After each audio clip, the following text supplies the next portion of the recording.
thank you everyone for coming. We're going to get this panel started, and hopefully before the end of this panel we'll have some spotlights on women in game design. So welcome. Hopefully you didn't just wander in here. This is the Women in Game Design panel.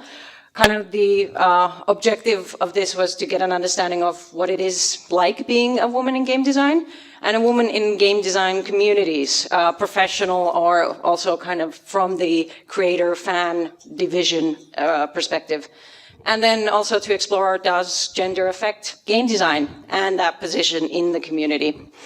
And personally, I've seen this topic being covered in video game communities quite a lot, talking about like women in game design, just having to talk about that. And I know some people are kind of like tired of having to talk about this special position in when they would like to instead talk about just their, competence and the products they've made and their ideas on things. But I think in the Finnish scene, we haven't talked about this a lot.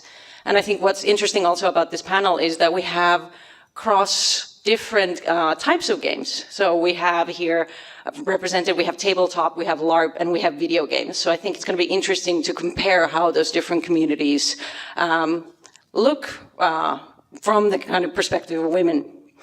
And I'm going to start by introducing our wonderful panel. So first of all, we have our guest of honor, Alex Roberts.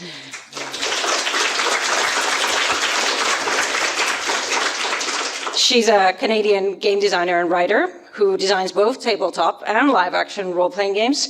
And she has spoken at many other North American conventions on queer design in games which deal with romance, sexuality, and spirituality.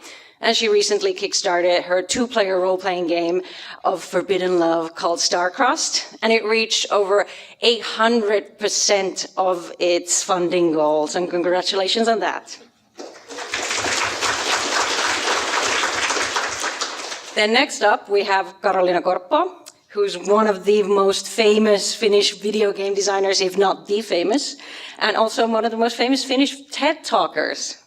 And she's best known for her work as lead designer on the PC game Cities Skylines.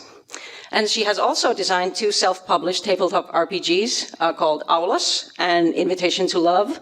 And she's currently working as a producer at Veikkaus, which is our national betting agency.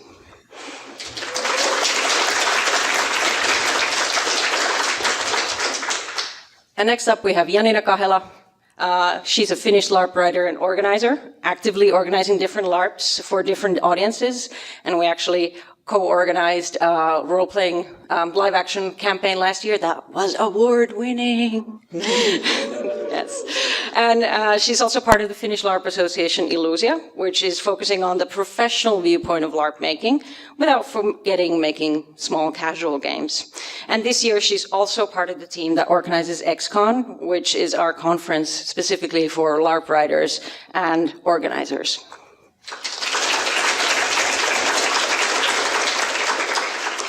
And last but definitely not least, we have Kristel Nyberg, who's sorry, I missed my spot. Finnish writer and role player, a game master who loves to create her own worlds and settings, but doesn't get along with rule systems.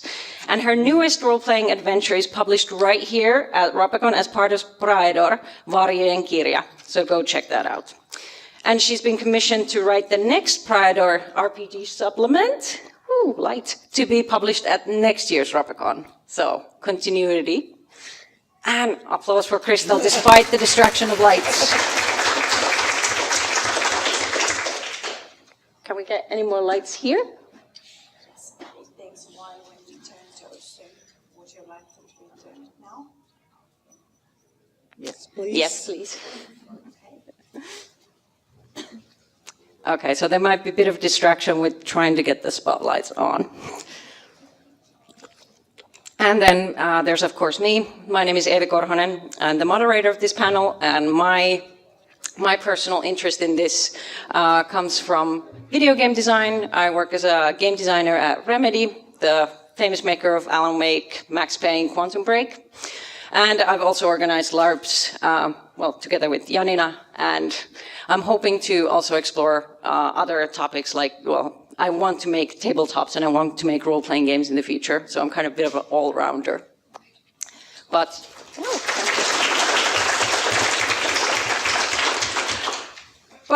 one housekeeping is that I'd like this to be kind of a conversation, despite it's hard that we have mics and you don't. But if you have a question that, or you kind of want to ask something about a panelist on the topic that we're talking about, please raise your hand and we'll try to send the program runner with a mic to you. But let's get started with the panel. So, on my first topic, 2017 Ipsos did this study where they polled tens of thousands of people across the world, and they found out that more than 2/3 of men believe that there is an equality of opportunity among the sexes, while fewer than half the women in that same study believed the same. And now it's 2018, and you're a woman in game design. So, what is the state of your field when it comes to opportunity of equal? Are we equals or not? Anyone who wants to start? Well, I have an awesome story. It was like maybe 2 months ago. I went to a video game event, and I came in to the office at the same time as a man I didn't know. So the person at the door immediately was like, "Oh, this is a couple," and they greeted just the man. And assume that I'm just someone who is coming with them, maybe a wife or a girlfriend or something. And if it happens even to me, it must happen a lot to other people. And yeah, for people who are not from Finland, Karoliina is the person people go to when they want to interview a video game designer. She's been on cover of many magazines and, web articles. So if she doesn't get recognition, rest of us got no hope. I can go next. When I was first asked to talk here, I felt that I don't have any input for this. My perspective is the Finnish LARP organizer view. And in my viewpoint, I feel that we are fairly equal in this sense that I feel that women organize more games than men in Finland, but it doesn't have there's no respect issue or that sort of like, men get taken more seriously when they organize games. The games are different at times, but I'm going to try and bring a different sort of perspective into this from this sense of there's not a clear difference between men and women, in my opinion, in LARP organizing in Finland. I just told to Evi before we started, I went to Fantasiapelit at the sales place yesterday, bought a few role-playing games, and asked the clerk to point me to any tabletop role-playing games written by women they have on sale here. And he went, "Oh, wait, so it seems to me that the tabletop role-playing scene is at the moment quite male-dominated, and this is, well, one of the few specialized stores." So I think we discussed it that the places that sell the small indie games probably have more games written by females. Woo! And the spotlight was put on women.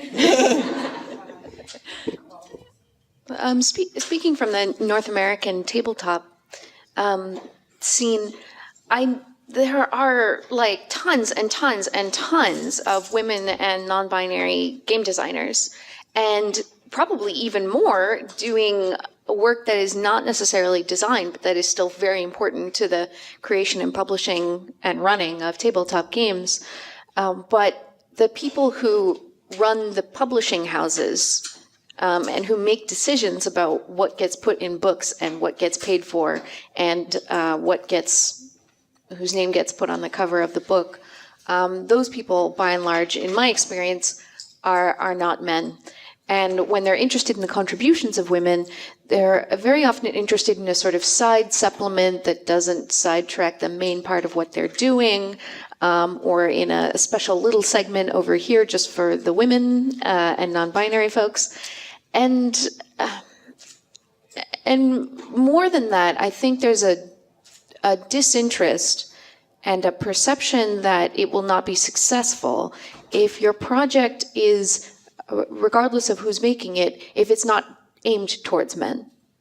The perception is that the majority of tabletop players must be men, so things that are traditionally masculine are definitely going to do better in the market than things that are traditionally feminine. And so your Jack Vance or Tolkien-inspired game is going to be perceived as having more value or being a more promising project than your, say, Jane Austen-inspired game. So I'm really interested in the valuing and devaluing of the feminine in game design, even as I think right now there's this trend to be very inclusive of women, but maybe not of their priorities.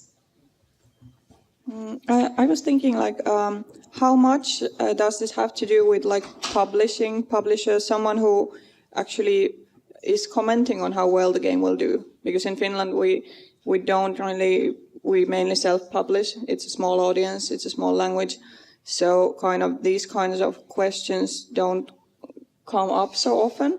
But still we have a tiny amount of women working with tabletop games. So it's clearly not just about the publishers, but is it in the world you come from? I think the kind of thing that I'm talking about is, to a certain extent, a symptom of there being an industry.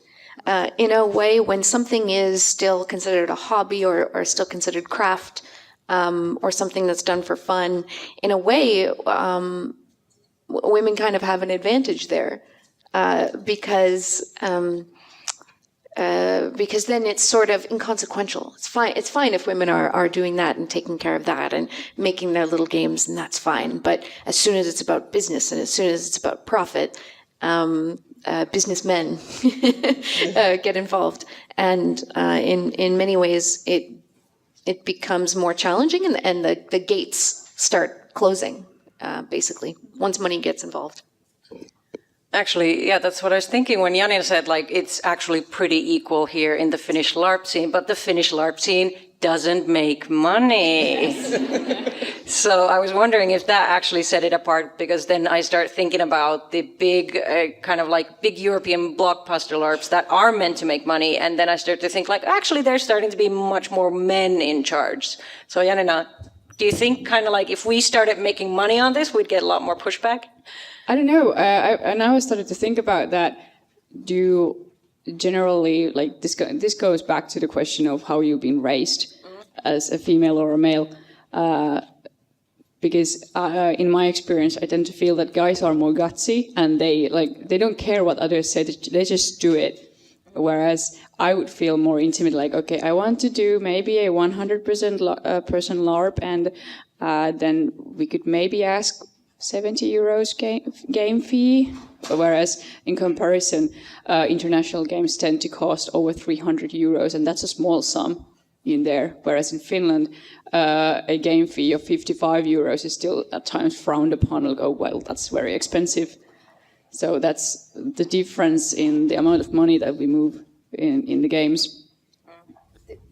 And I think this goes from giant international blockbuster LARPs all the way down to just GMing at the table.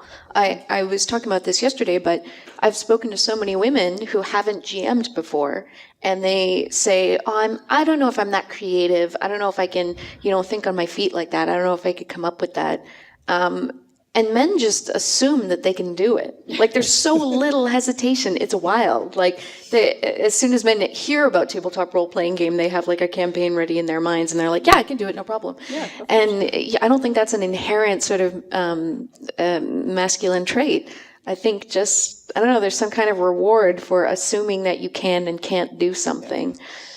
I was talking with my friends about coming on this panel and said, well, why was I asked here? And I was gently told off by some nice people that when your name is up for a role-playing supplement book being published next year, you are pretty much high on the top of Finnish female game designers.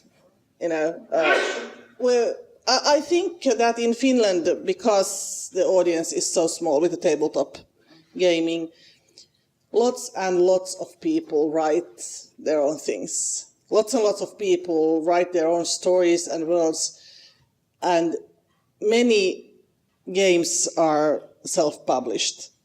And it seems to me that it comes down to the guts. The guys just go on and publish. And it seems that the women don't. There's a question from the audience. Do we have our program runner here? Can we get a mic to them? Okay. Are you not saying that men have not the narcissistic trait, but we end up having a culture of narcissistic behavior because we just jump into things? I'm not meaning that in a negative way, but it's just a tendency. So someone's asking very delicately if men are encouraged to be more narcissistic, and my response to that would be that when you come up with ideas, people tell you that they're worthwhile and that they have value, and when you do things, people tell you that that what you did was legitimate and an accomplishment. When I used to work in video games, I worked with all kinds of women who were making games, but they were making text-based games, or they were making visual novels. So they weren't really making games. Or they had amazing ideas for games, but then when they talked to men about them who had more experience, well, that's not really a good idea for a game. Or like, that's not really a game.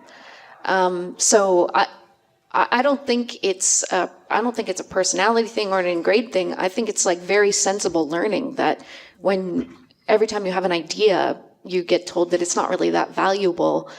I don't know why you would start to consider your own ideas valuable by necessity. And then if I could add, the same ideas that the women were bringing to the men, that they were just like, no, it's not good. If it would have been a man bringing the same idea, the response might have been different, because just for some reason our culture teaches us that if women come up with something, it must be less than if a man does it. Yeah, I've come across it in my professional life, that I have to feed my ideas to the males I work with and have them say, I have this idea. Because if I say it, it will just not happen. Yeah. I've literally come across the situation where a male team member actually replicated the idea that a woman had put across, and then just claimed it was their own, and it was like really brassy. And then everyone was like, yes. We have a question. A question in the back. And No, they were first in the back, I think. Raise your hands high up when you want to say something, so we want. Is this working? Yes. Hi, I wanted to add up coming from Polish role-playing community, because I've heard many male or cis-male players ask me, who are the women game masters? And I have met so many of women game masters, but there was no transfer of knowledge happening within that community. So all the portals, all the fora, all the IRC channels, you name it, were, well, I don't want to say infested by men, but... Well, I did say it. Anyway, there were lots of female and non-cis men game mastering and creating scenarios and systems, but they just didn't feel the need to spread it and to put it online. They just were fine sharing it within their circles, but they were completely unseen from the outside of the community. Well, in general, women are taught that we shouldn't go out and do stuff and be seen. We should be careful and stay home and do tiny, nice things for our families, and not really be seen as active participants in anything, which is kind of part of the whole problem that we're discussing. And we get accused of doing it for the attention. There's another question in the back. She's first, sorry. Use the mic, please. Sorry. I can be loud if you want, but it will be recorded. Ah, right. Yeah, the main issue I've been running into, and I actually stopped game mastering it in the end because of it, was because there seemed to be sort of a presumption that when a guy does a campaign, does anything really, like for the campaign, yay, it's good, it's nice. But when I was making campaigns, unless it was really perfect, there was whining from all the guys. Unless like every single plot twist was well thought out and well balanced, it was like, but can't Henry do it instead? He's so much faster, and it just like happens so much faster. And usually what the main complaint they had was that there wasn't enough fighting going on. There weren't enough battles. There weren't a battle every session, twice preferably. And I guess in that sense, it also sort of shows that the priorities for women and men are different, and the preferences for pleasant play are somewhat different. And yeah, it seems that balancing it is going to be a tricky thing. Yeah, I mean, I don't want to be too binary about it or too stereotypical, but I think not only are women just subject to more criticism, people are more readily criticize women, men do in particular, but also I think the criticism often comes from a perspective that rather than very successfully executing a feminine style of play, we are failing at performing a masculine style of play. And that we surely must be trying to do things the only way that they know, which is a very masculine style, rather than coming up with a completely different style, which I know that you know the difference between playing with a table full of men, playing with a mixed table with lots of different genders, and playing with a table full of women. And playing with a table full of women when you have the opportunity to do it, which at least in the North American tabletop scene is a precious and rare thing. It feels so different. So different. Yeah, that's genuinely all I have to say about that. Yeah, I'm kind of thinking that this is not down to genders at all. It's like playing styles. But of course, as men are kind of rewarded for acting masculine and liking fights and all of this, they are maybe like performing that masculinity as and trying to be really manly men by asking for fights all the time. And it might be that in the end, that's really not what they want to play. It might be a social thing that they just have to appear manly to the other men. And that's also kind of, I feel that it's part of why men criticize women so often, because they feel that they are kind of strengthening their own position in a social situation when they're kind of putting others down, and they inherently, because of the culture, feel that women are below them. So it's much safer to be nasty to the women than to the other men, because the other men might be above them. So kind of a weird social construct that then creates really like not so nice behavior in games. And still kind of like I played with mostly just males, but I've at least met many players who play much more like romantic themes than I do. And like this one guy, I think he's like a peacekeeper and he worked in the army and all of this, and he's really butch.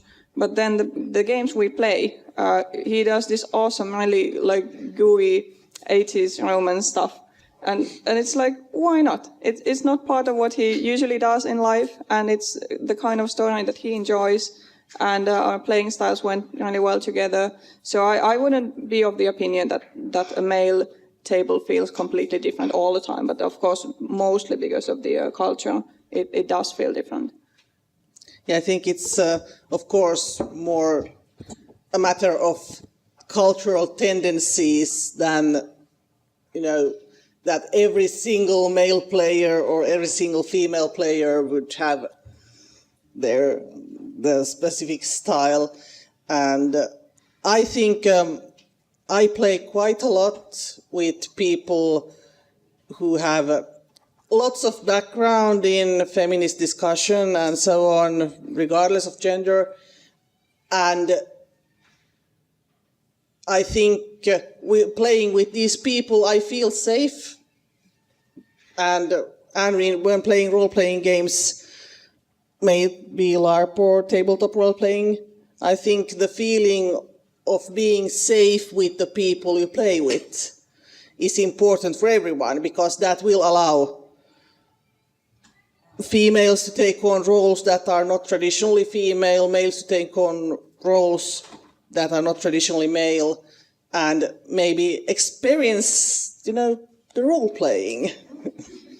I want to add to this that this past few years I've noticed a lot a positive change in Finnish LARP scene, that we have more games that explore the stereotypes, and they mix the stereotypes, so we are not stuck in this this is a masculine man and this is a feminine woman.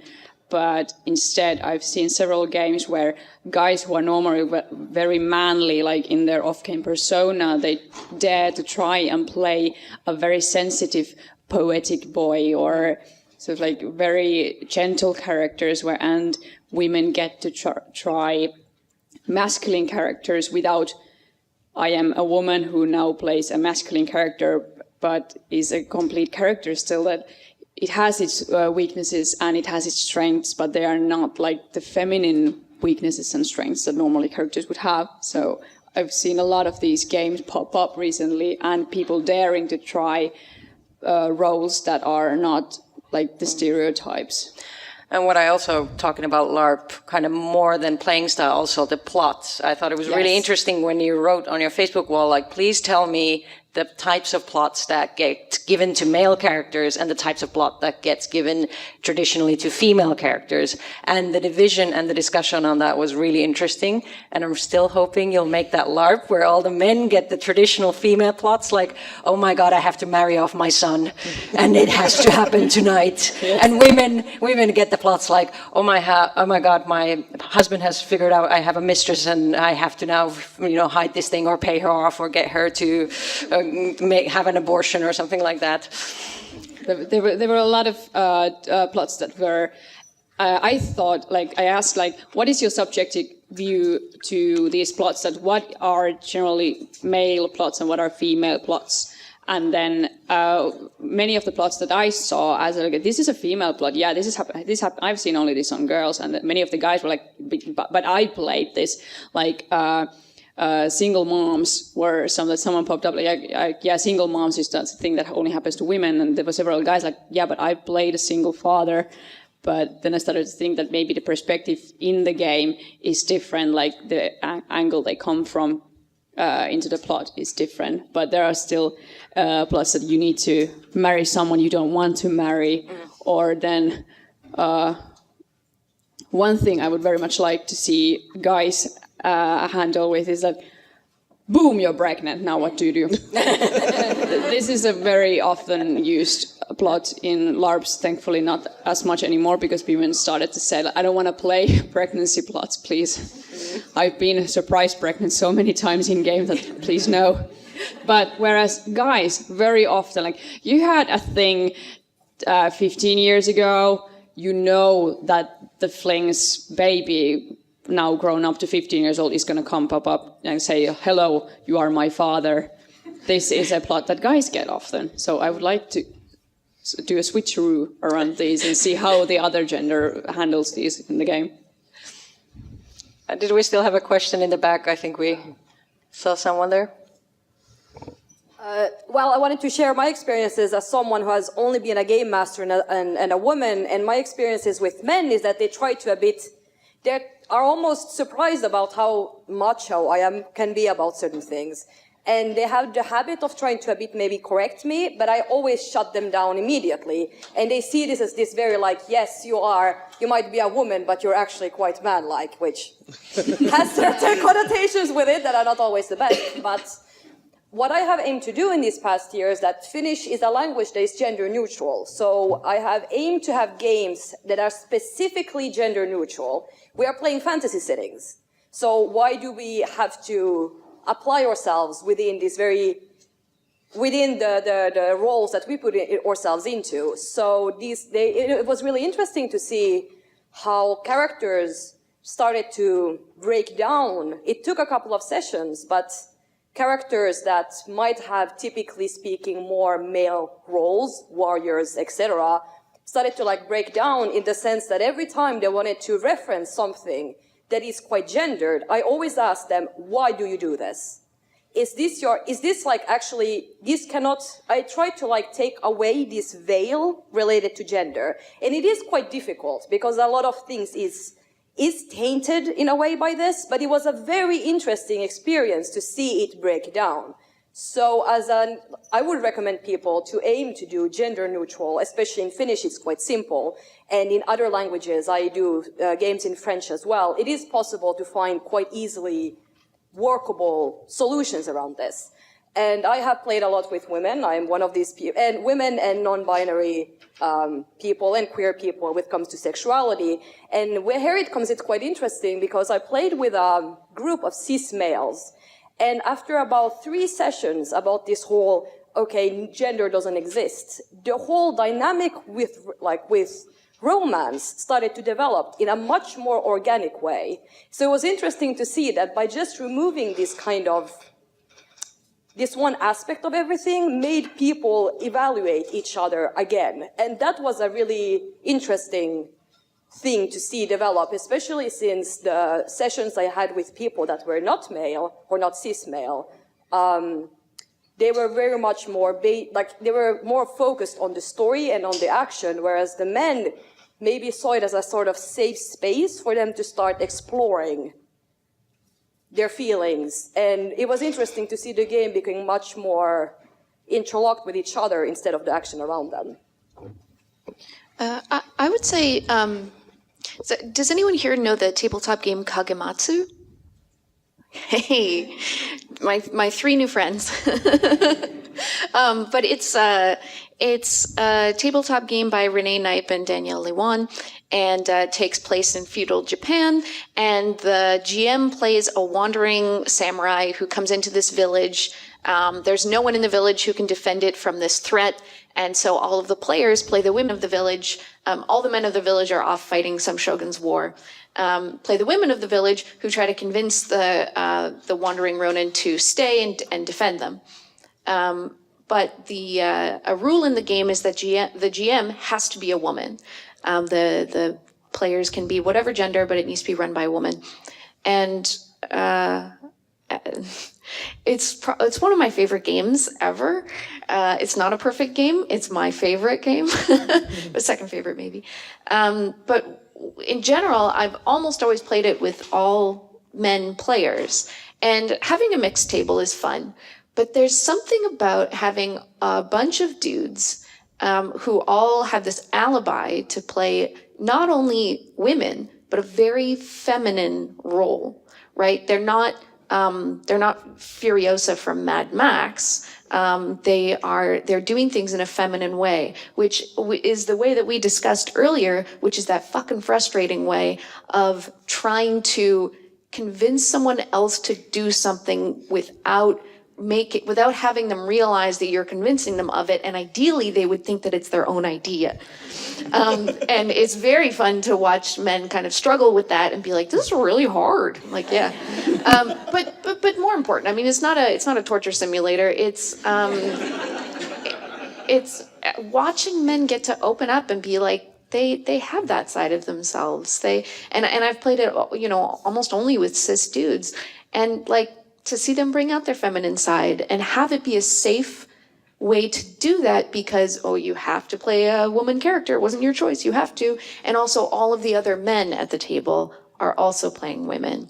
And so, no one's going to make fun of you for not being macho enough because you're all in the same boat and you all want Kagematsu to stick around so the village doesn't get destroyed. But when you really give your players permission to act outside of the whatever stereotypes, people have access to other sides of themselves. Women have access to their masculine side and vice versa. You just get to see such a sweet and wonderful side of people. I really love it. I like personally of the trend in Finnish LARP scenes that we currently write characters that when we put the short description on the website, then people sign up, and you need to choose 1 to 3 of the concepts that interest you. They are very often nowadays they are made gender neutral. So you get to decide if you get into the game, you get to decide what gender your character is. And you can also leave it genderless, so you don't need to specify it. And game masters have started making different, you don't need to explain yourself to the other players. The GMs just make a small tag on a character, like, yes, everything with the blue is a male character, this is a female character with the red, and the ones with purple are gender neutral characters, and that's just it. And then you just get to play whatever you want it to be. All right. I think this has been cool discussion. I kind of want to bring it back more to the community. And we were kind of talking about the aspects of visibility already, how like women are kind of like told to not seek attention. But I think in some ways we're also pushed up because there is this desire to show like, look, our company and our product is diverse. Let's put this woman up front telling about it.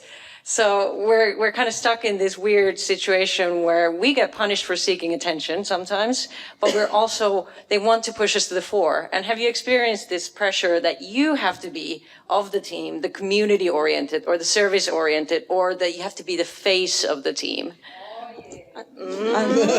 And the mom.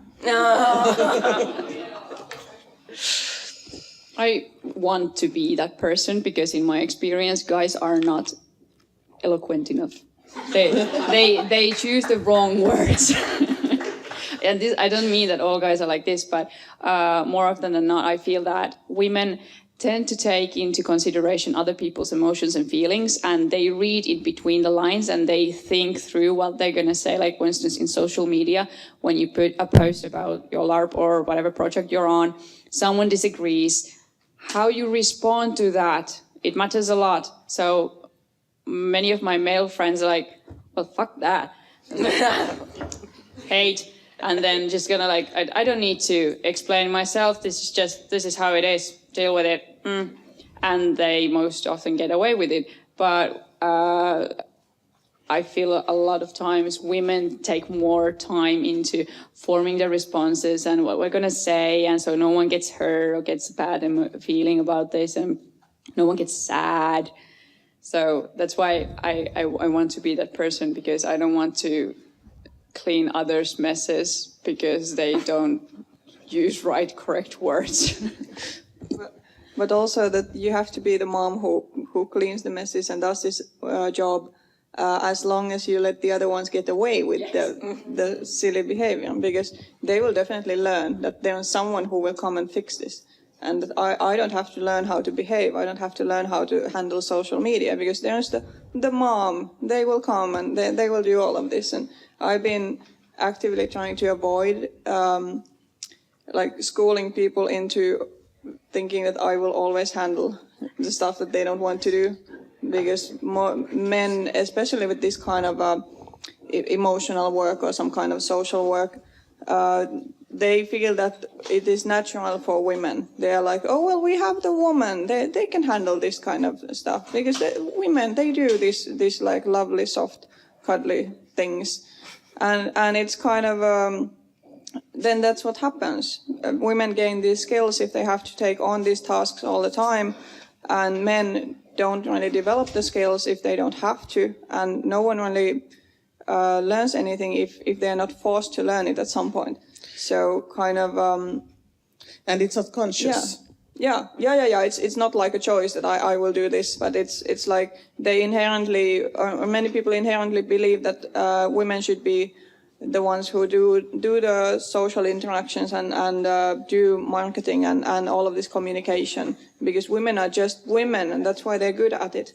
And that's not the case. We have to learn it also.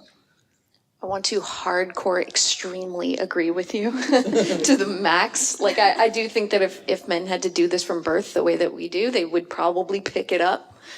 So it's very much feminine coded labor.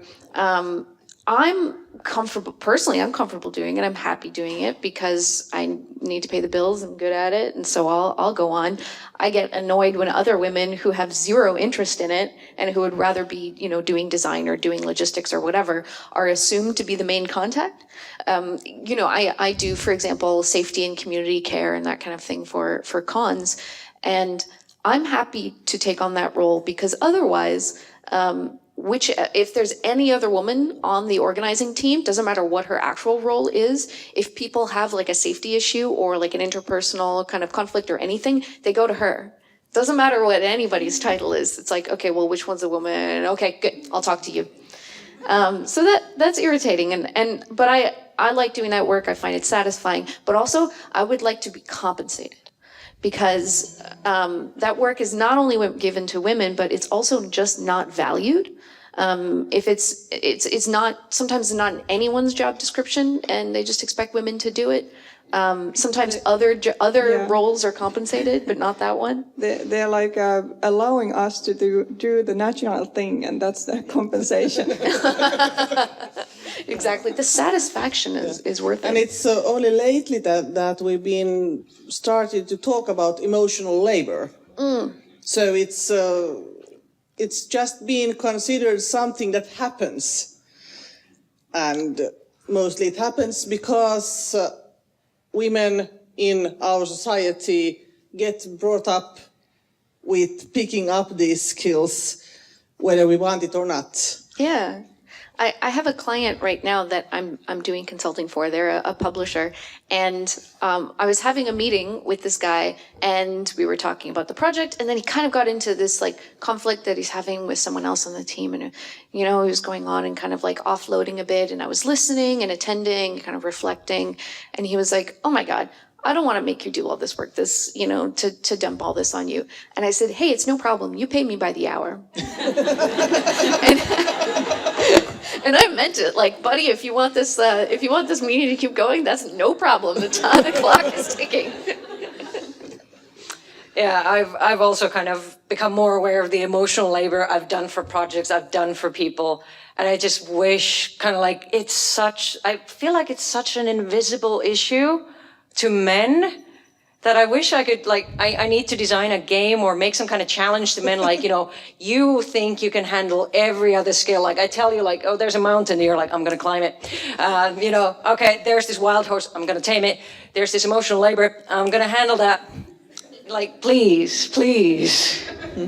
At times I wonder that I have some friends, and I'm not meaning like all men, but some men that... Hashtag not all men. That was not intended. Like, was not my Handmaid's Tale costume for this day. But how at times I feel that guys just don't care that if they say something rude, and it's like, well, that's not my problem if they get offended. Like, yes, it is. It's your project. Like, yeah, but if they don't like it, they don't have to come. Like, yes, I know they don't have to come, but could you not be a dick? Like, could you do a little bit of emotional labor? Could you at least try to understand the other person, why they're feeling like this? You don't need to take all the shit in, but just like a tiny bit. Can you show a little bit of empathy? You don't need to bow and grovel underneath them like, yes, mistress. Just like a little bit of like, yes, I understand where you're coming from, but today we've decided to do it this way. Did you have a question for them? Oh, actually, I Microphone. sorry, well, Use the force. Is it on? You need to press from the button, I think. Now it's on. Yes. I'm engineer. Yeah. Okay, so yes, I'm an engineer by degree, and I have been working in this one city at the coast a few years, and now, well, I'm expecting, and I'm gladly soon going away for a moment from work life, and luckily I have gotten a new colleague. Some of my work have already been transferred to this new colleague, who is a man. And yeah, actually, it was a little bit funny situation. I like teaching, even if I am an engineer, and even if my job in the city is to maintain the software that everyone in technical department are using. I'm the, miten sanois? No siis. You can say it in Finnish or... Yeah, we can try to translate. Ja no siis toi... Hyvä, nyt tulee ihan... Now I'm totally plugged. Pääkäyttäjä. The head user. The administrator. I'm the administrator basically. That's my job for that city's one technical program that both architect department are using, the environment, the building regulations and so on, harbor and so. And I have liked to teach, but now it has been transferred to the new man. And it was actually a little bit funny because he was like, "Yeah, I want to teach," and hush up because I have been teaching. Well, not this what we are doing now in the city, but I have been teaching subject X at English University. So hush up, and I was like, "Yeah, it's good. Yeah, if you have been teaching, that's fine with me.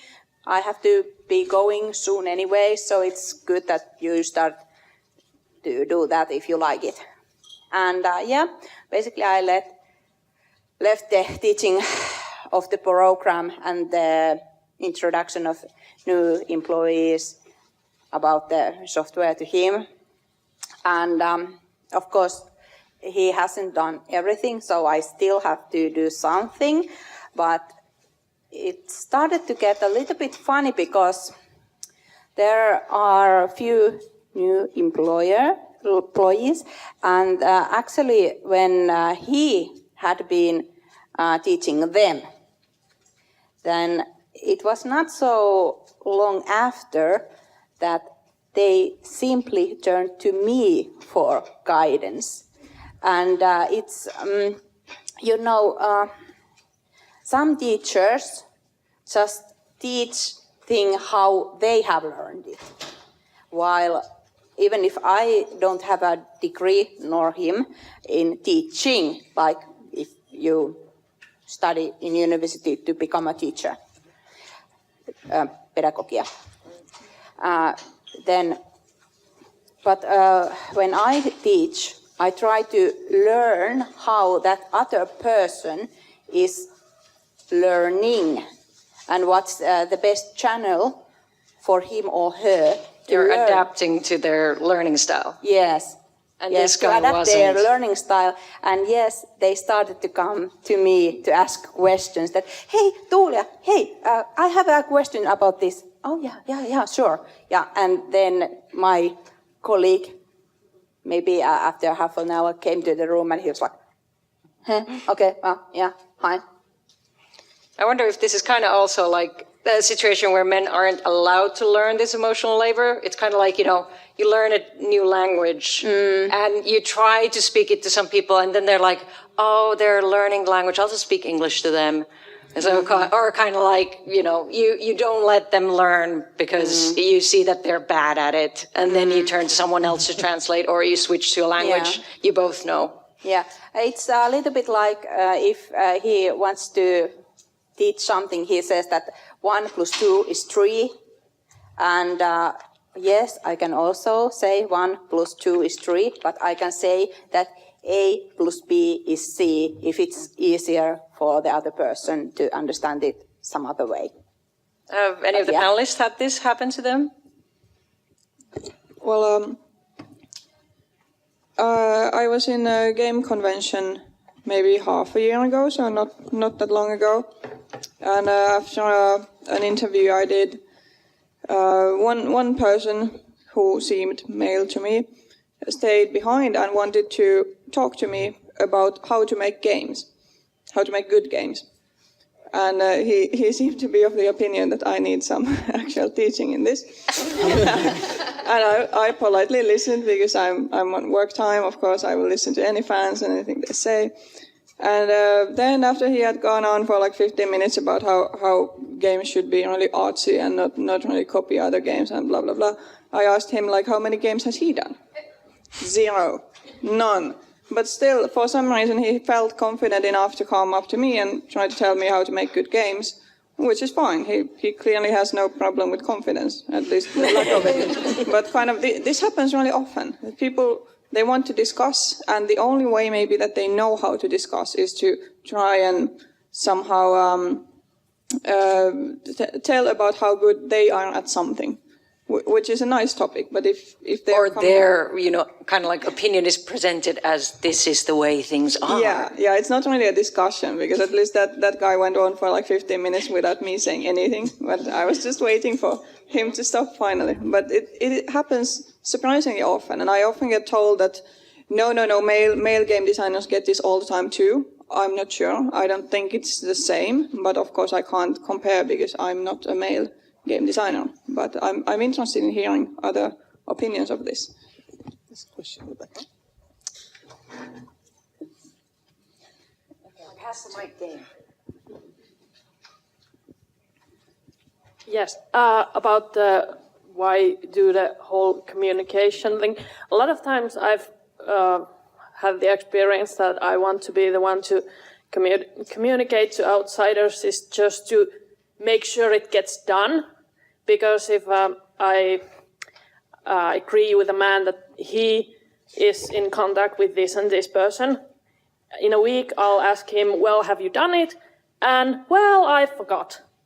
And then in a week I have to remind him again that have you still contacted him, when I could have just sent the message myself 2 weeks ago and be done. And not stress about it. But that's a classic tactic. It worked with dishes and like feeding babies and all of this. Like if you just don't do it, a woman will come and do it for you.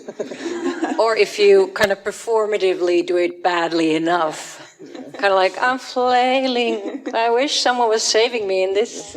Question farther in the back. Can you pass the mic? All the way to the back. Thank you. While that's going back, I again really hard agree because it sounds like okay, I give this task to someone, right? But it sounds like in that context, that man is not responsible for it, right? Because the person who is responsible for something is a person who feels the pain when it doesn't happen, right? Who experiences the consequences of that job being done or not done or done well or done poorly. And I think I agree that there's a lot of women in LARP organizing, certainly in North America as well. But I think very often we take on responsibility. We are the endpoint. We are the, if something goes wrong, just call me right away. And it's cool to have our priorities out there and us in organizing positions and us being visible. But I think it also means that we take on a lot of the stress and a lot of the work, and that people can get away with not doing stuff because they know that, again, ultimately we will come in and clean it up for them. Hi, I'm Nino Campbell. I have a question for all of the panelists. When you compare gaming industry to other industries or experience on the other parts of your life, do you feel that there is more or specific or different kind of sexism or lack of female representation? So what is on your experience, what is the difference between gaming and other parts of life? I feel like I'm talking a lot. But I used to work in advertising, which is an industry that has a lot of, for example, women graphic designers and tons of women production artists. Very, very, very, very few women creative directors. So people who go and present their ideas and pitch their ideas and say, this is going to be the campaign concept, you do this, you do that, you do this, you write that, you design this, here's the overall look and feel. Most of those, almost all of them, are men. But the actual people who are entering the field of design and advertising is pretty close to equal, if not majority, women. And so that, to me, I think illustrates the fact that just because you have a lot of women involved in something, even if it's 50-50, it doesn't mean that their priorities and ideas are being valued, and it doesn't mean that they're the ones actually getting paid for what's happening. Because a production artist makes this much, and a creative director does this much, and you can guess who actually does more work. Yeah. Also, I think I used to work in research, and it was definitely seen in the academic world at the time, and it's still, I think I've seen research on the topic, that it's more often the males that advance farther on an academic career.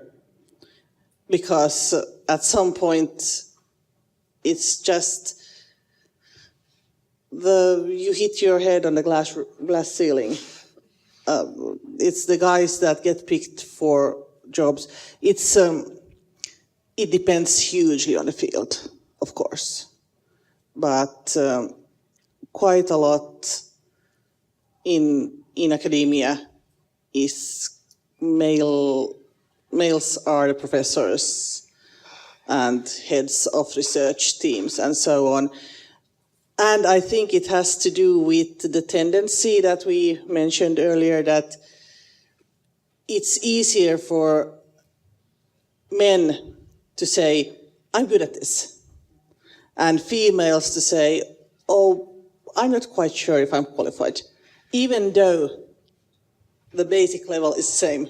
And it's a part of the huge cultural, tangle we have on the issue. Can I be extremely controversial and say something about both academia and games?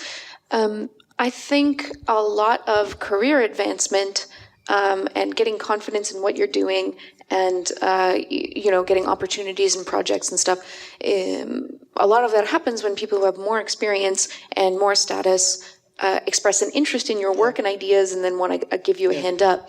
And I don't know if that happens to more men or women, but I know that when most of the people in power are men, when a man expresses interest in your ideas and projects, you have to evaluate, does this person actually give a shit about my work, or do they just want to have sex with me?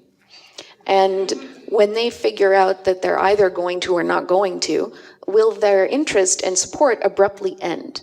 What other consequences might I suffer when they figure out they're not going to have sex with me? So that's something that I don't think quite as many men have to deal with. And it's not an everyday thing for every single woman, but it impacts a lot of our careers, and it's not a good ride. Can we pass the mic onwards to the front here?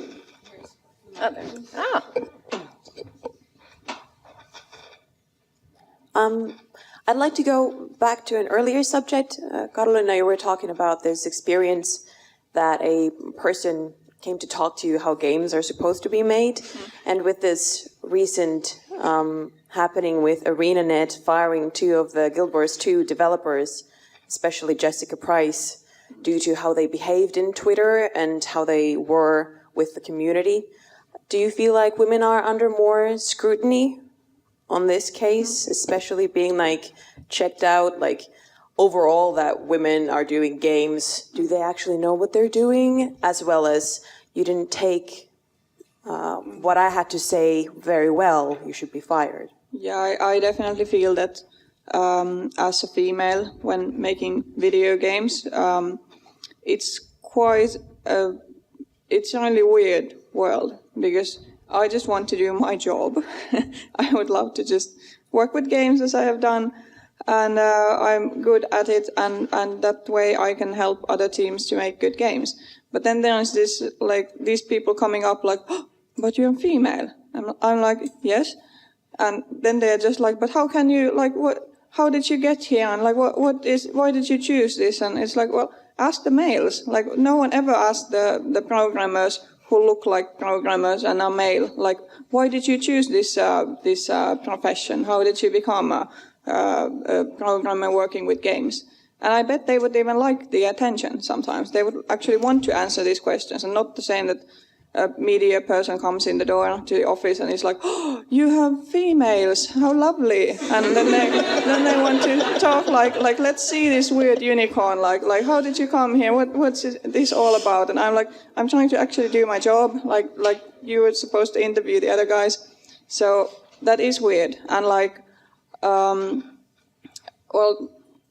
I would have thought that things like Gamergate don't really affect Finland, because we have a really different society and a really different system of gender equality and all of this. But I have seen some evidence that it actually does come all the way to Finland, even when we all are like working in a tiny industry, helping each other out. But there are still some people who just seem to feel that women are less as humans, or something like this, that it's just a crime to be a female and make it in the world. So they're kind of like, they should have been the one who made it, and not some female. And as someone who also works in video games, and we definitely felt the shock of the ArenaNet firings, and for anyone who's not familiar with this, ArenaNet, the maker of Guild Wars 2, has fired 2 of their employees because of something their female employee said to fans on her personal Twitter account. Now, there are disagreements on whether it was rude or not, but whether that was correct or not, they were fired without warning, without any kind of interdisciplinary things in between. And another employee who was fired was male, and he was fired just for stepping in and defending her. And this has emboldened a lot of the internet's seedier side to also demand the firing of other opinionated, especially kind of like left-leaning feminist game developers. And I think this is definitely like showing up as this kind of like worry about self-censoring, like, you know, will I get fired for saying this? And I think a lot of men don't have that fear kind of baked into their kind of professional persona. Yeah, they can just do their job. And we can't. We also have to be women and handle all of this shit. Yeah. And also, speaking about these issues is always a risk. I mentioned on my Facebook page that I'm going here to talk about women in game design, and I got a private message telling me that, well, I can't buy role-playing games anymore because it doesn't clearly state on the cover that it's being designed by a deaf-mute African lesbian because it's not politically correct.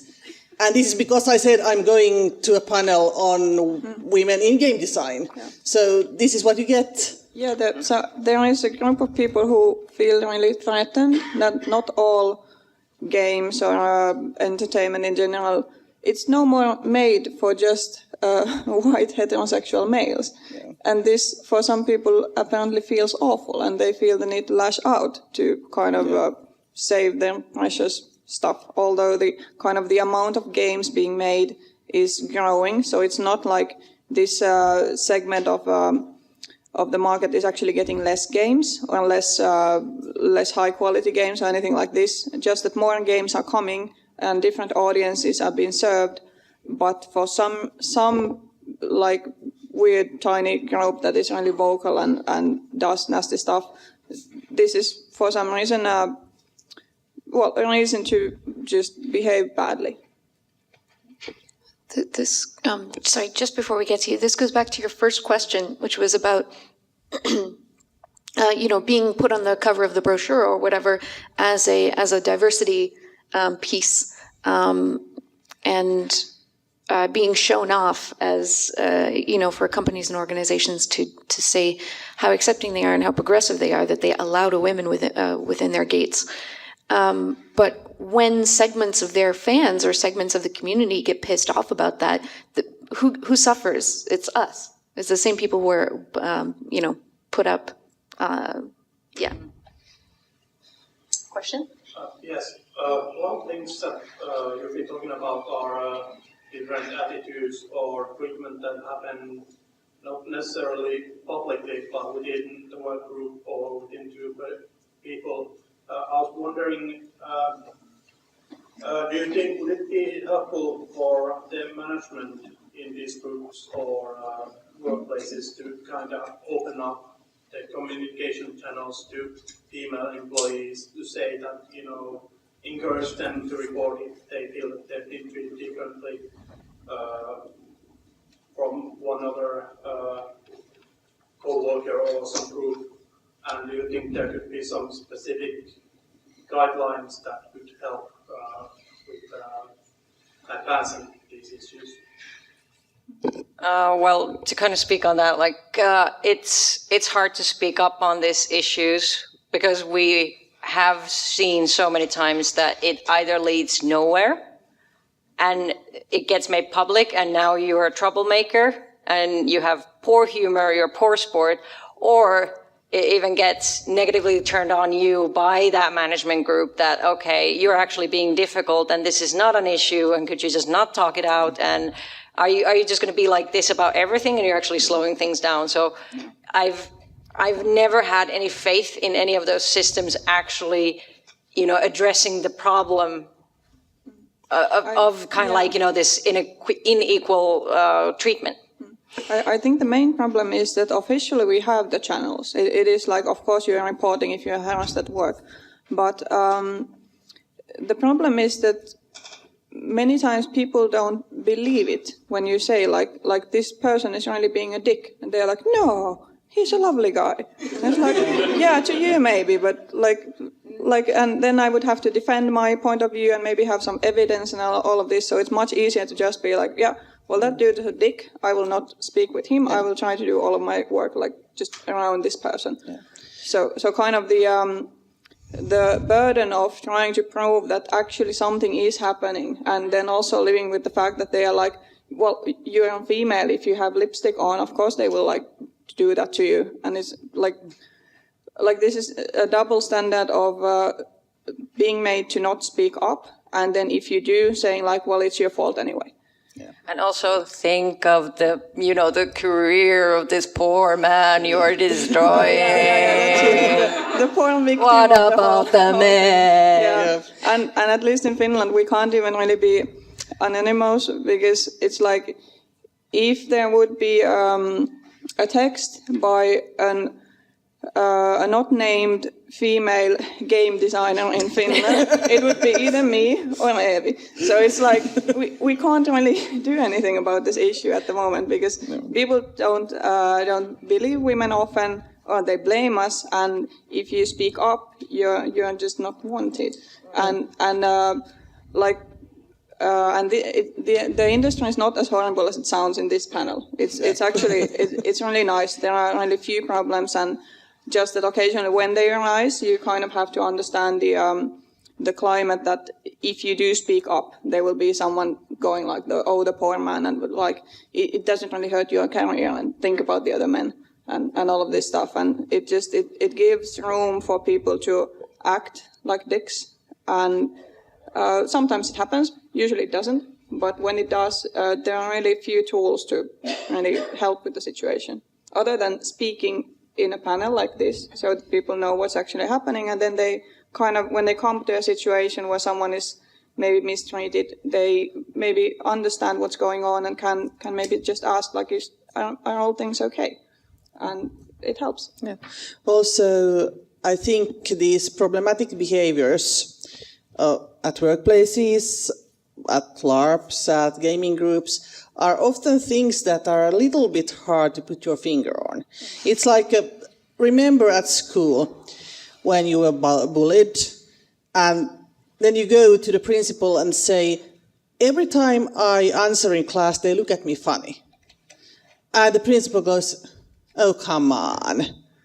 And if this goes on for, say, 9 years, and every time you speak up, someone looks at you funny and makes faces, and no one does anything about it. It's pretty much the same phenomena. The expression is a bit different.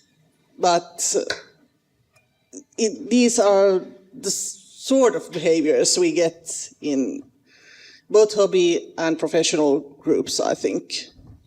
In Finland, the LARP scene is very small. Yeah. Even though we have several different areas, we have the northern Finland parts of. There are several very active associations over there, and then we have the ones in Helsinki. We have the ones in Turku. We have the Feno suites, and still the groups are very small. And across Finland, it's hard to step against someone. Like if someone behaves badly, it gets addressed nowadays more, which is very good. But there's always, you need to think how you're going to address it. Like you can't just block someone out of the scenes, because that would be mean. And then again, what if they don't change their behavior? What do you do? And then everyone knows everyone pretty much. Not all of the people, but so often that someone is always someone's friend, that even for me, who knows a lot of people, who's friends with a lot of people, and I'm not afraid to speak up, and I get away with speaking up to people. I'm in such a good position currently that even for me, it takes a lot of care and dedication. And how I'm going to phrase this, if I need to tell someone that you're being a really bad dick right now and you need to change your behavior, and still I might not get the information, doesn't it gets heard, but it does no change. So for me, I can say that, but it's very much more difficult for a lot of other people. And it really is kind of death by a thousand cuts. I think a lot of women leave gaming, whether it's the community, the hobby, or the industry, not because of a single awful, traumatic event, but rather because of all these kind of small things. Every time I go to the meetup, there's always some guy who's like kind of weird, or, it's just happened a couple of times now that someone's just kind of like, gotten in my space and been kind of gross. And if those tiny little things just keep happening, or every time I go to that discussion group, I just find I'm not really taken seriously, none of those things is worth in most people's minds, making a report about. But when they stack up, eventually it's like, I just want to go somewhere where that is not happening. And kind of the feeling of not fitting in, because that's what people are communicating easily. If they feel that there's something weird, that there is this female that's in a game studio and that's not doing marketing, you can really sense it. They don't necessarily say it out loud or anything, but you can just feel that they feel that there is something weird going on, and that can be really taxing if you suffer it for a long time. Just as a personal note, the reason why I asked this is because I work in a management position at a small company with very few female employees, and I do wonder if they feel comfortable enough with asking my help if they need it. But I also worry about not seeming like I treat them only as women. I don't want it to look like I'm fussing over them or making it sound that they need protection. But I also would like to have it so that they feel that there is open communication and free expression. Well, yeah, kind of what I would feel might work the best is like using official channels, like, I don't know what's it in your company, like emailing all the employees or something, like just codes of conduct or kind of safe space rules, and making it known to everyone that this is how this company works by. Like this has to be, these are the values that we live by, and you need to follow these rules to be able to work here. So then it's easy for anyone in the community to say if someone is being an asshole for some reason, be they male or female or whatever. The other people can easily say that, hey, we have the values. Do you remember the email? And kind of not have to fight the battle as themselves, but rather like hide behind the official statement. That helps a lot.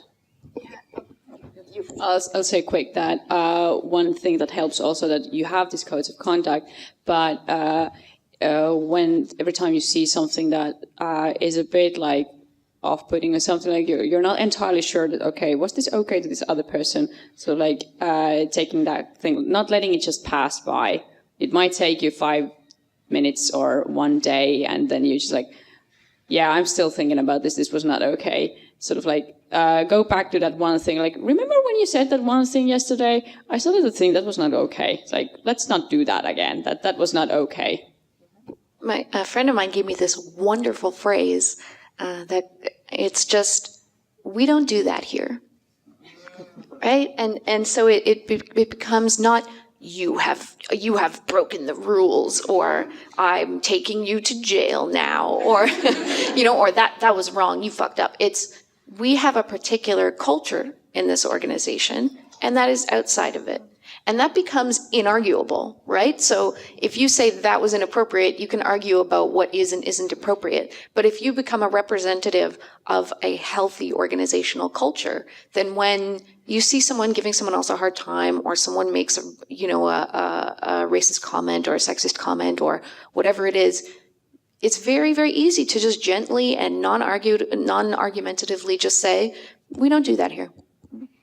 And all of these techniques also work so that, because you don't direct them at women, it means that if there is a male or a non-binary person who faces harassment or some kind of mistreatment, they also feel much more safer to come up and discuss it. Because if it's always like, come on, females, if you get touched, come and speak with me.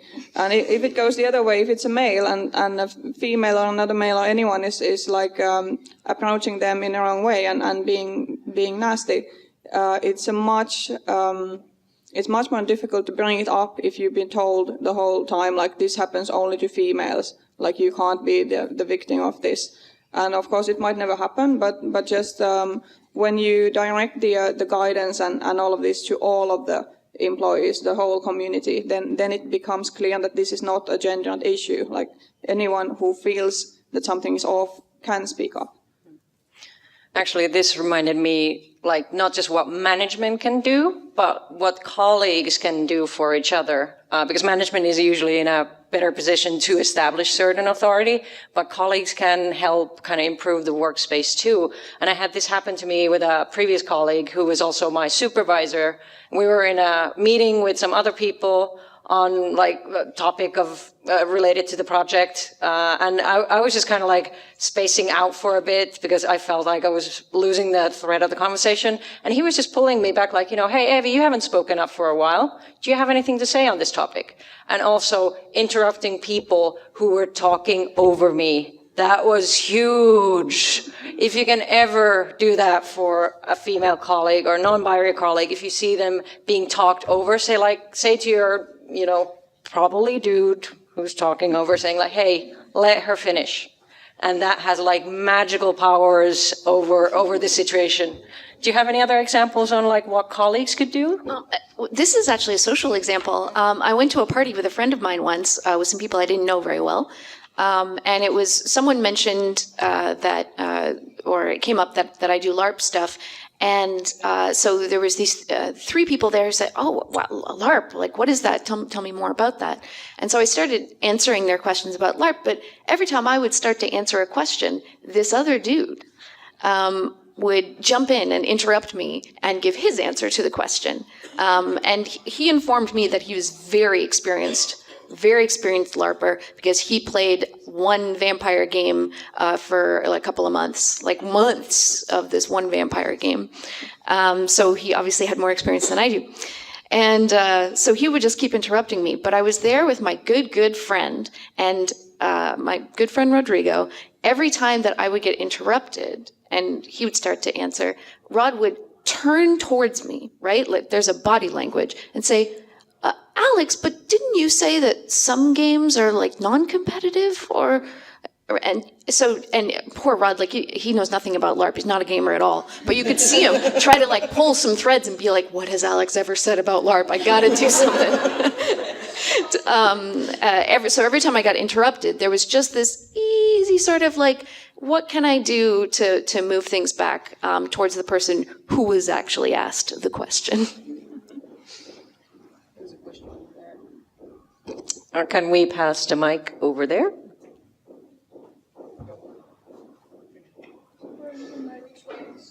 Do you have something to say? Do we pass the mic here? So,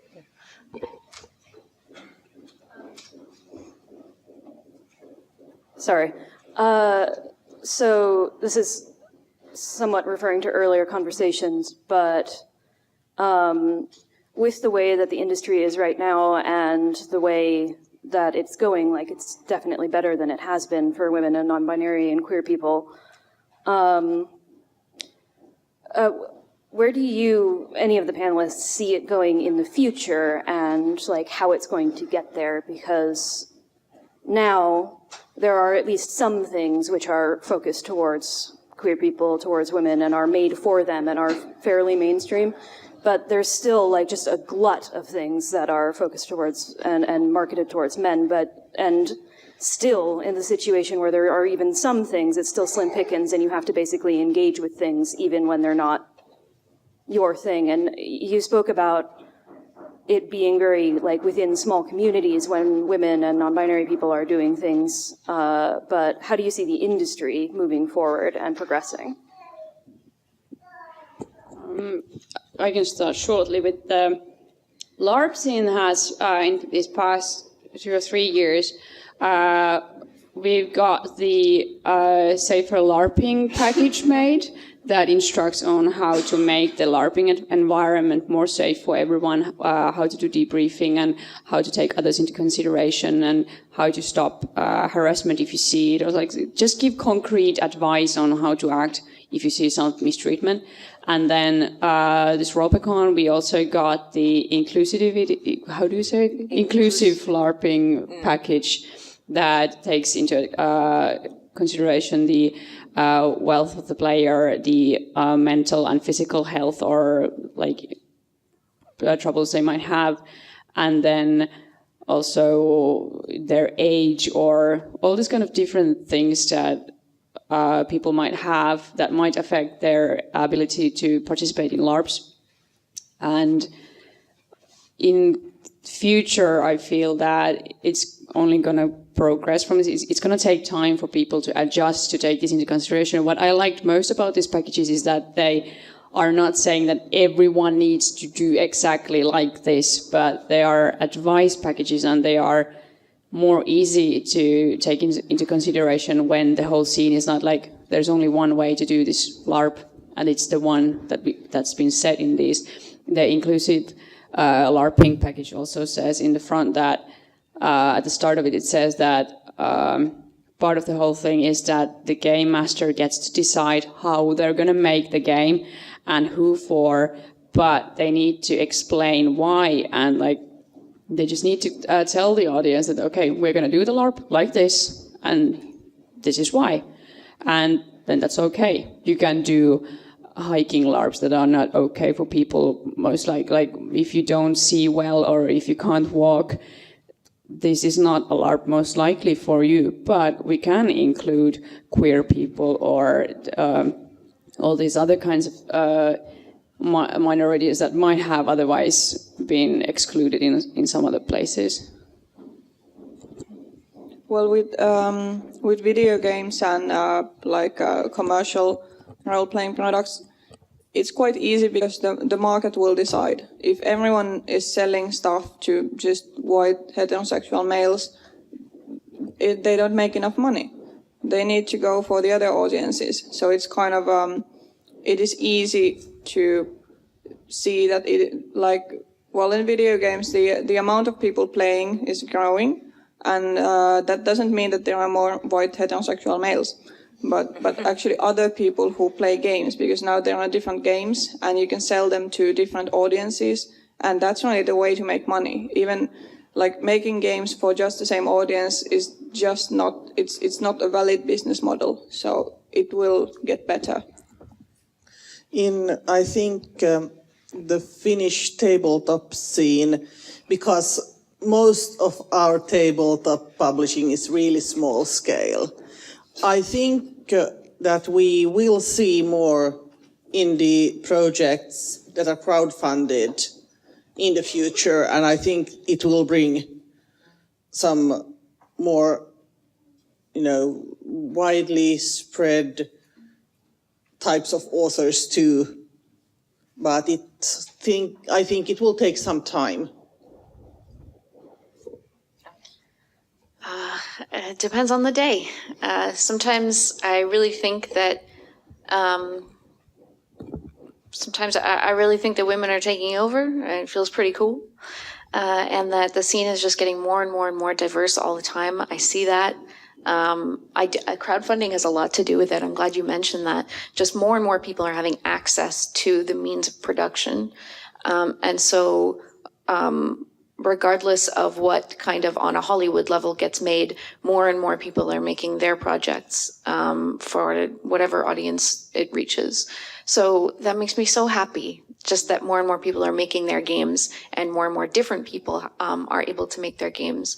But at the same time, the gaming industry and the gaming community is not separate from the rest of the world. And at least in North America, you feel very, very strongly that we're living in a time of conservative backlash and we're living in a rise of fascism. And that does not mean good things for a diverse anything.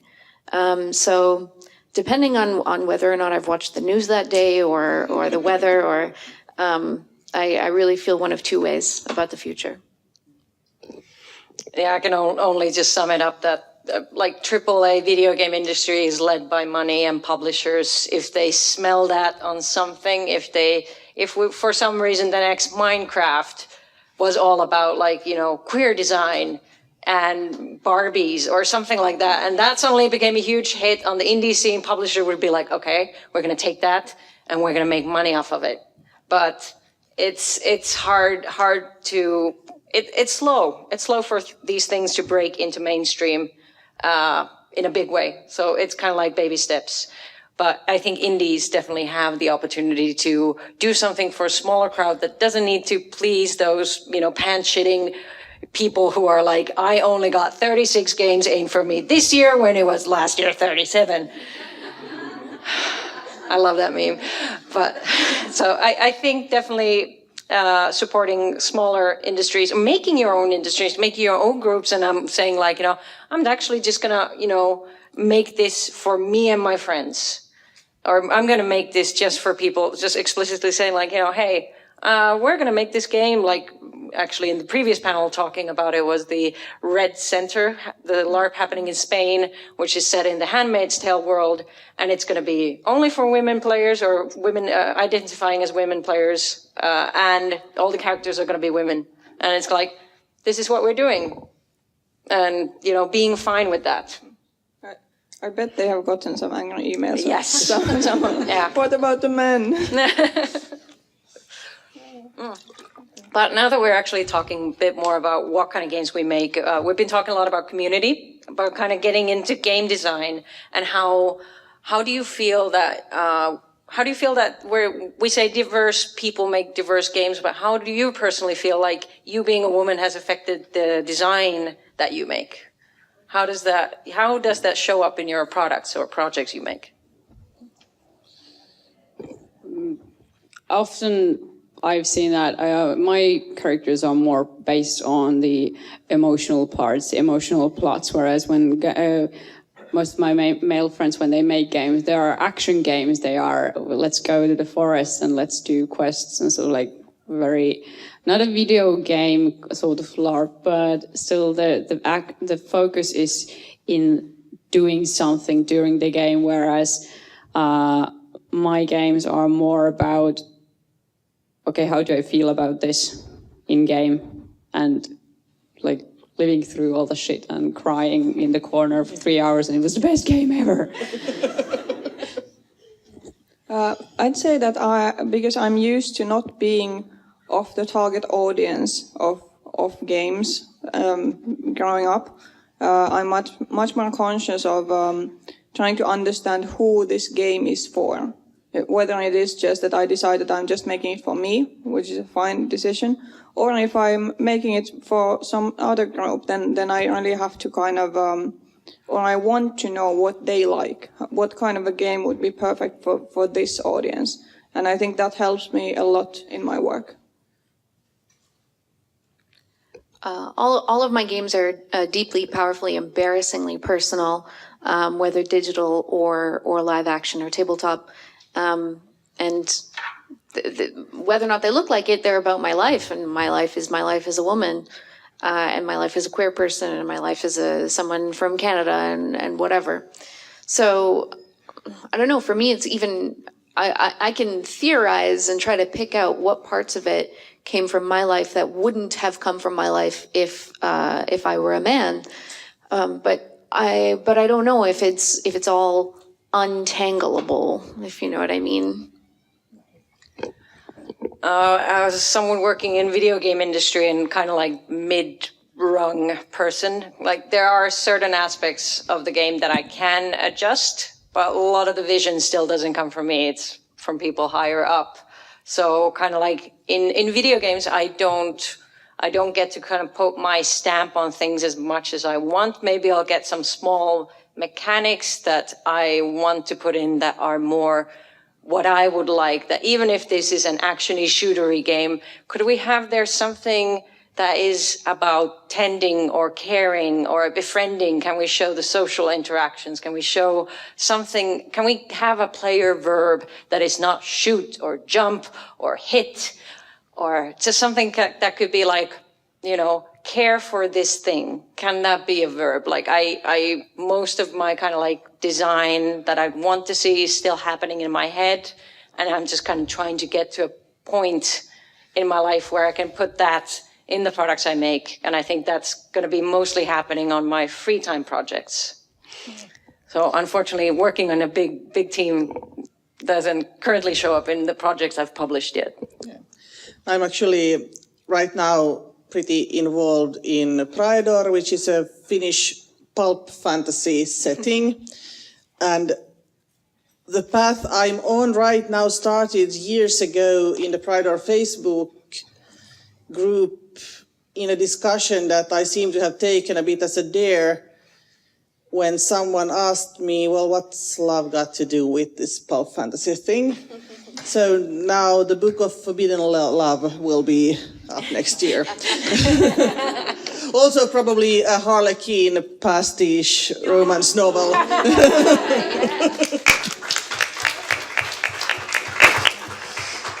You know, I want to make sure that when we're talking about feminine and masculine verbs and the way that feminine ways of getting things done and masculine ways of getting things done, that we identify healthy and toxic aspects of both. I'm working on a game right now called For the Queen that will be out early next year, and it's about emotional manipulation. It's about relationships, and it's about love, but it's about mostly really unhealthy relationships, and it's about the bad things that can sometimes happen to you and the bad choices that you can sometimes make when you love someone very much, and they are not kind to you. So I consider that to be definitely a feminine game design, and I could talk for hours about why. But that doesn't mean that it's that it's a lovely game about good times and true love. I like making characters in LARPs that are something people haven't usually tried before. In the game we made with Evie and some others, we had several male characters that were very sensitive and vulnerable.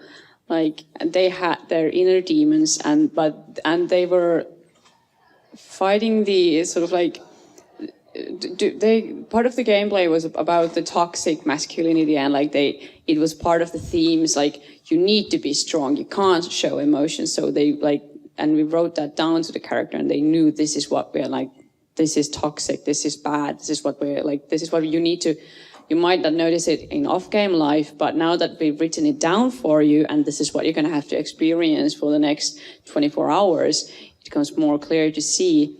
And in the same way, and we also flipped this around that female players got to experience the themes that guys off-game at times need to experience or have to experience. And then guys were doing themes that are normal for women off game, that this is something like you don't get taken seriously as in something, the profession you do.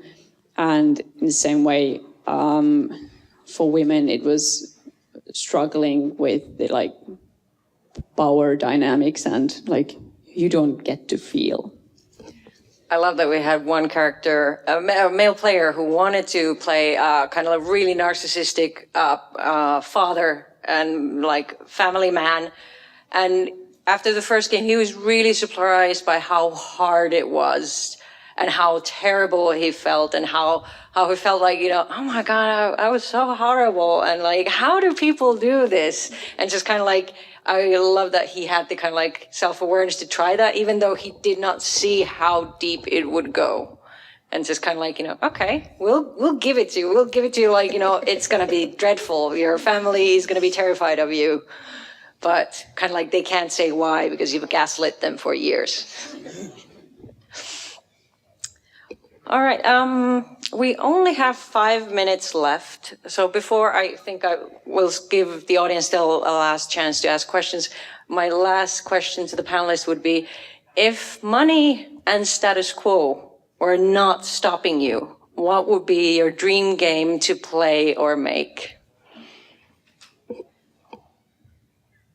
I want to rent a castle for once in Finland, like do a proper castle art, but we don't have that many good castles. But like, I would like, or we're building next year. We're building a spacecraft, like space machine, a spacecraft in the LARP called Odysseus, and then that is part of something like when money is not. We're doing a big scale game for once. There's also Proteus coming already this autumn that I'm not part of, but I love that there's more of these coming. I want to see how they're working with doing like the international games finally in Finland as well. I want to see how they start to work out, and I'm really looking forward to the next 5 years when people say, okay, this has been done once now, maybe now I can do it as well, and I don't need to do it alone or with 3 other game masters. I can actually hire like 30 other people to do stuff for me.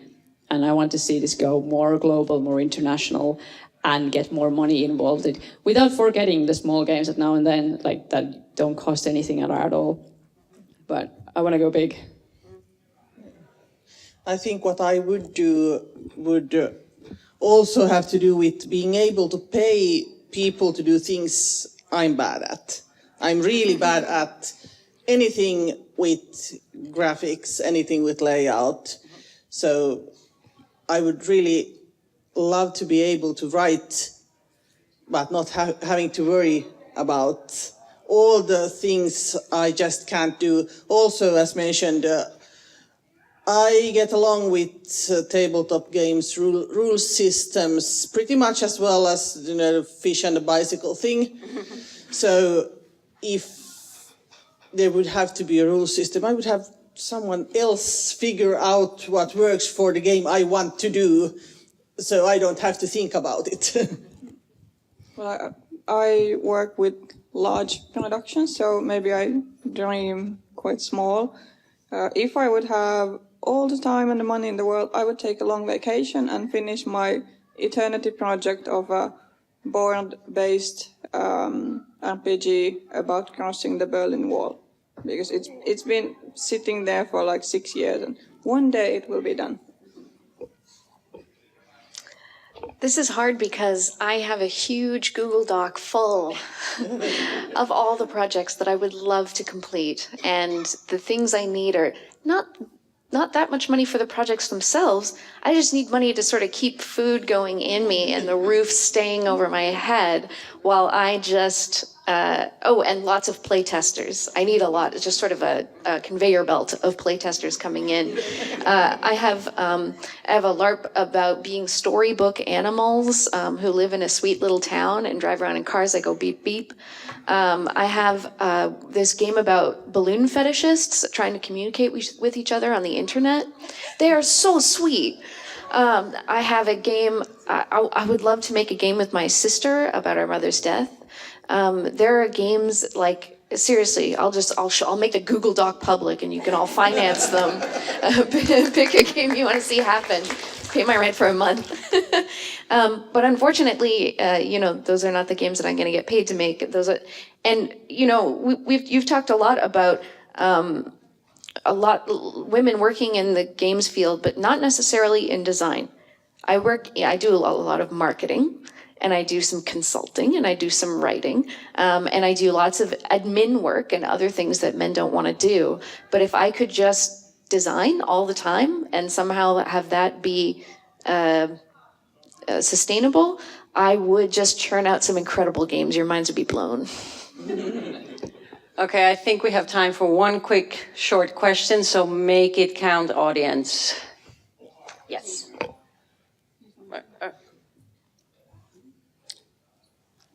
Panelists, please decide. Or We can do both. we can do both. Yeah. Quick.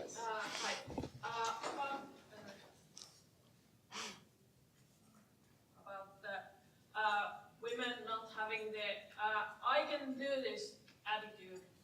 Where do you get it? There's the voice inside that says you can't, and then you just have to shut it out. I disagree. I think we have to say that to each other. I think that you need to support other women around you so fucking hard. And do you think that I'm talking to women when I'm saying this? Sorry, dudes, you actually have to do it even more, because we have a lot of emotional labor we're already doing. So men, encourage the women in your groups to GM, even if it's not the game that you would most want to play, and even if their style is not exactly your favorite style. When women around you want to design, encourage that, offer to proofread or whatever, do something, not give them advice, but actually just support them.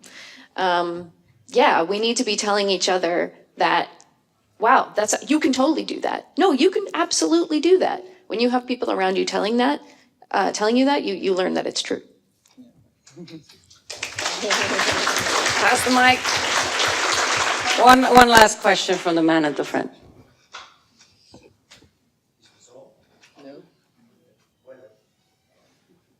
I'm not an engineer. If there is one game that you could sort of shout out to that promotes soft, sort of stereotypically feminine skills, what would it be? Well, I design, or what I used to design most, medium-heavy simulation games. And the people who play those usually feel like they are in control, they are masculine, they are the master of the universe. But when you look at the mechanics, mostly those games are just giant Tamagotchis. You have a thing, you have to take care of it, and if you do well, you're rewarded.